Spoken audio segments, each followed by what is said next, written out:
ঝিনাইদহ ৪ আসনের সংসদ সদস্য আনোয়ারুল আজিম আনারকে হত্যার আগে মাস্টারমাইন্ড আখতারুজ্জামান শাহিনের বান্ধবী শিলাস্তি রহমান ওরফে সেলেনিস্কির সঙ্গে আপত্তিকর ছবি তুলে রাখে খুনিরা।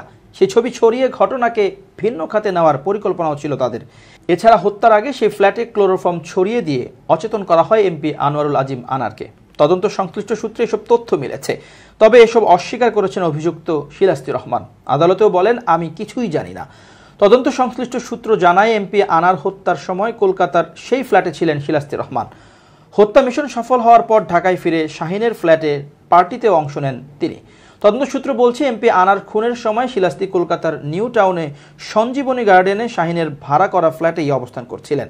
ভবনে প্রবেশ করে তিনি অবস্থান নেন ফ্ল্যাটের ৩য় তলায়। পরে তাকে নিচে নামিয়ে আনা হয়। ততক্ষণে নিচতলায় আনারকে অচেতন করে ফেলে খুনিচক্র। এরপর শিলাস্তির সঙ্গে আনারের আপত্তিকর ছবি তোলা হয়। ফের তিনি ফ্ল্যাটের উপরের তলায় চলে যান। ব্লিচিং পাউডারের গন্ধ পেয়ে নিচে নেমে আসেন। খুনের বিষয়টি বুঝতে পেরে ফ্ল্যাট থেকে বেরিয়ে কলকাতা বিমানবন্দর এলাকার একটি হোটেলে অবস্থান করেন। পরে সেখান থেকে প্রধান কিলার আমানুল্লাহর সঙ্গে দেশে ফেরেন তিনি। এমপি আনারের মেয়ে মুমতারিন ফেরদৌস ডরিন রাজধানীর শেরেবাংলা নগর থানায় হত্যার উদ্দেশ্যে অপহরণের যে মামলা করেছেন, তাতে শিলাস্তি রহমানকে গ্রেফতার দেখিয়েছে ডিবি পুলিশ। শুক্রবার আদালতে হাজির করে তদন্ত কর্মকর্তা অন্য 2 আসামির সঙ্গে তারও 10 দিনের রিমান্ড আবেদন করলেও আদালত তাদের 8 দিনের রিমান্ড মঞ্জুর করেন।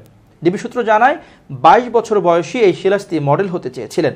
কয়েক বছর আগে এক ক্লাব পার্টিতে শাহিনের নজর কাড়েন তিনি। এরপর তার বান্ধবী হয়ে যান। পুরান ঢাকার বাসা ছেড়ে ওঠেন উত্তরার মতো অভিজাত এলাকায়। আমেরিকা থেকে শাহিন দেশে এলে ঘুরে বেড়াতেন তার সঙ্গে। সবশেষ এমপি আনারকে হত্যার চূড়ান্ত প্রস্তুতিতে অংশ নিতে গত 30 এপ্রিল শাহিনের কলকাতা গমনেও সঙ্গে ছিলেন এই বান্ধবী। 13 মে এমপি খুন হওয়ার পর শিলাস্তি দেশে ফেরেন 15 মে।